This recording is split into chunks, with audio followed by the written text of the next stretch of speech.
Assalamu alaikum. In this video, I'm going to tell you what is Django and why we create an app in Django and what's the use of app actually. Uh, in this video, I make sure you will understand, and if you understand, please comment. If you need any lessons, you can ask me in comments.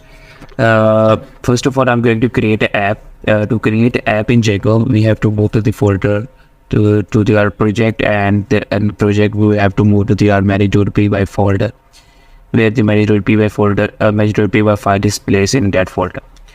I move to my chat folder, and then we have to type a command that is known as python manage.py start. Now we have to give our app name. You can give any app name. I'm going to name it with app and press enter. After giving this name, the app is created in your chat folder. You will see that all the files are imported here. Now, after creating an app, we have to link it to the chat folder. So to link it to the chat folder, we have to go to the chat folder and search for setting.py file.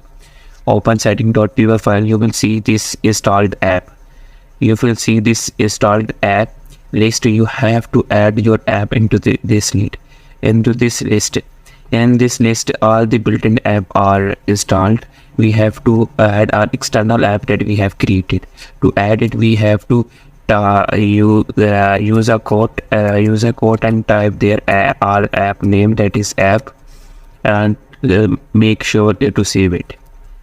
After this, I'm going to tell you what is app. Basically, app is used to perform a different functionality in website. For example, if we create a login page in website, the all the login data, all the users for the login page are stored in the app. All the functionality for the login page is performed by this app. And we make a different apps in Django to perform the different functionality. For example, if the chat GPT contain all the records of history, all the operations that are performed with the chat GPT on the left side, it means it may be created app on the left side that contain all the data about the user that is using a chat GPT. And we for example, if I create an app for putting the data of our users that are logged into the web, that log into our website, I'm going to type here python manage.py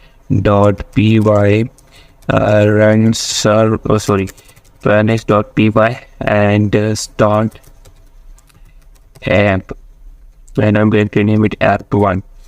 After this, this app contain all the account data, all the user data log into our website. And after making this app, we have to connect to our chat folder. To connect it to the chat folder, I'm going to move the setting.py file again, and I'm going to name it new app that is known as app1. I'm going to place here.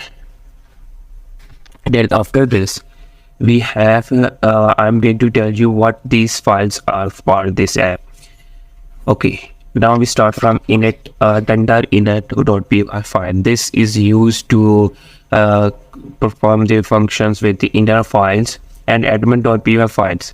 Admin.py file is used to perform all the admin operations that are all admin Django operations for registering the different models. And the app.py file here is tell us that we are in the app directory. All the app functionalities are performed there. The second and the fourth one is the models.py file. Models.py file is the main file that contains all the database data. You can see that the Django.db is it means that all the data related to all the functionality related to database, such as passing the JSON file into database or performing the different functionalities are used in this model.py files. Test.py file.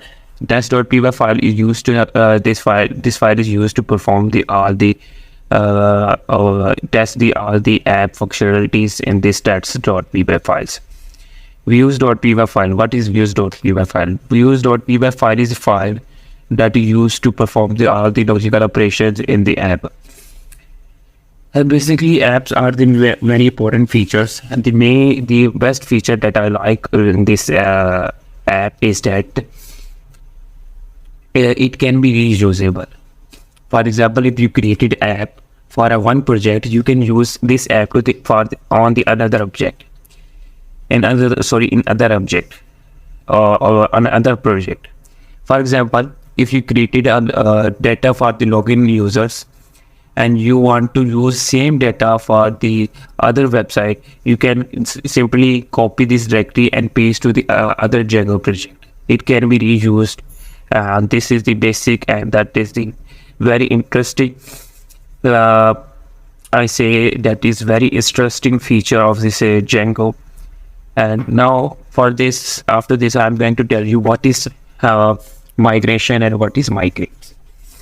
So first of all, I'm going to clear the terminal, and I'm going to type here Python manage.py and migrate. After this, I'm going to press enter. You will see that all the all the migrations. My migrations are already applied because I already applied the migrations in this project. You will see the different output. This migrations tells that all the changes that are happen in this app is saved, but it is not saved in the database. To make it save into the database, we have to use a different command that is known as Python manage.py make migrations. This command is used to make the migrations. It says that no change detected, which means I am already saved my migrations. If you make any migrations, such as different functionality you are performing in this project that are saved but in the database, it make it save into the database. The migrate function is migrate code is used to make the migration that are not stored in this database, but it changes the operations is. But in migration, it also change the operations and it makes store in the database to use for further. I hope you like my video. If you like my video, please comment and like and subscribe and share. Thank you for watching this video. Allah Hafiz.